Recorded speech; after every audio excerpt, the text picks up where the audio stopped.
Hi, I'm Gary, welcome to my channel and welcome back if you've been here before. Today is Figure Friday and this is the second of a two-part show in which I'm making a regiment of French dragoons from 1811 in 18mm scale from AB Figures. In part one we looked at the history of the dragoons and their organisation and some detail on the figures themselves. Today I'll be painting them and putting them on bases. Now, if you like the show, and I hope you do, please do remember to say so by clicking the like button, the little thumbs up. And also, if you haven't done so already, please do subscribe to the channel. It doesn't cost you anything and it helps me enormously. All you have to do is click on my logo down there in the bottom right corner.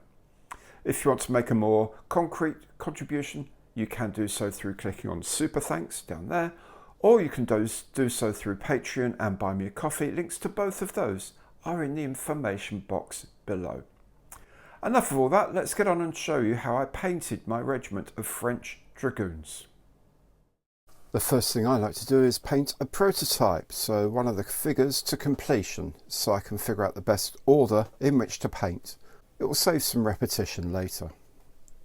The figures have been primed with black, then I'll paint the horse tones. This is grey, I like to mix them up. The trumpeters are all going to be on white horses, the elite company on black horses, the rest any old grey, roan, chestnut or brown.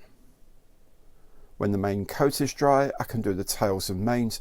Most of the horses this will be black, but with the greys and whites I use a kind of off-white.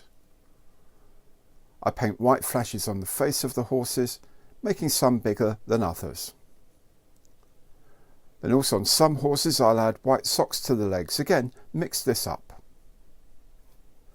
Next is the leatherwork, the straps that go from the back of the saddle to the tail, then the bridle around the head. And for the moment at least, this horse is done. The first bit of uniform that gets painted are the breeches, which are white. On campaign these could often be grey or even a brown homespun cloth. The next colour is medium green. This will darken slightly as it dries. Use this on the saddle cloths as well as on the tunics. Next is the facing colour. I've elected to paint the 4th dragoons, so the turnbacks, collars and cuffs are all scarlet. The trumpeters have what they call reversed colours.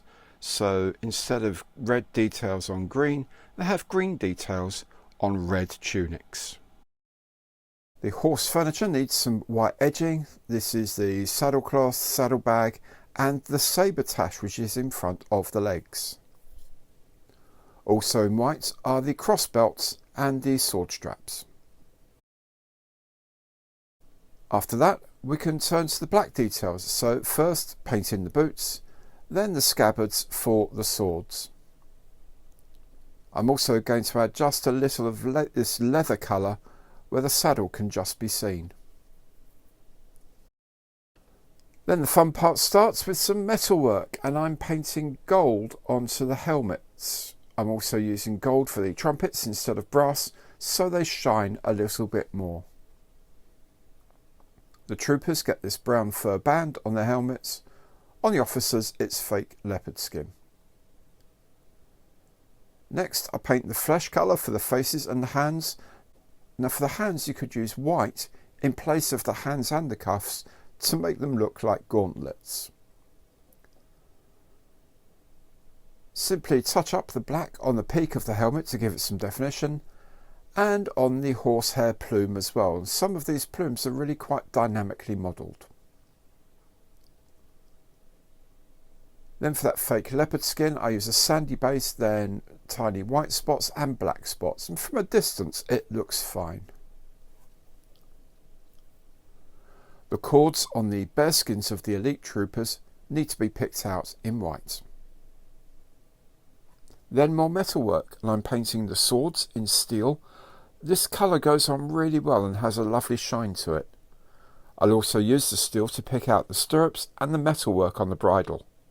These little details of shine give a sense of sharpness to the whole figure. Then there are the muskets slung on the right hand side of each trooper. I use a mahogany brown for them. The gun barrel is a quick stripe of burnt iron.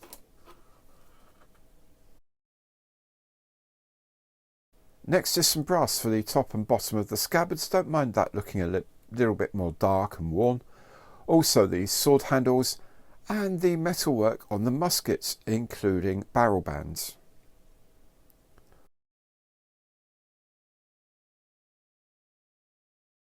And then add some gold buttons dotted around the figures. Then I can give the whole thing a final detail wash, including the horses, and the figures are complete.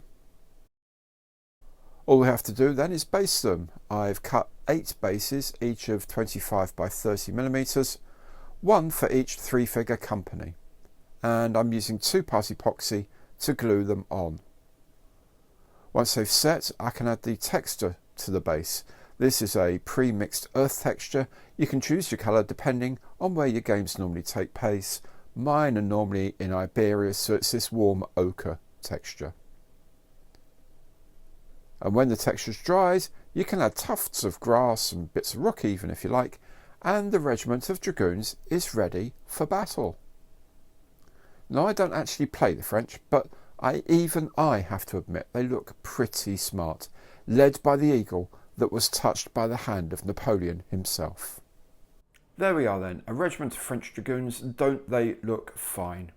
Now, if you've enjoyed the show, and I hope you have, please do remember to say so by clicking on the like button there, little thumbs up.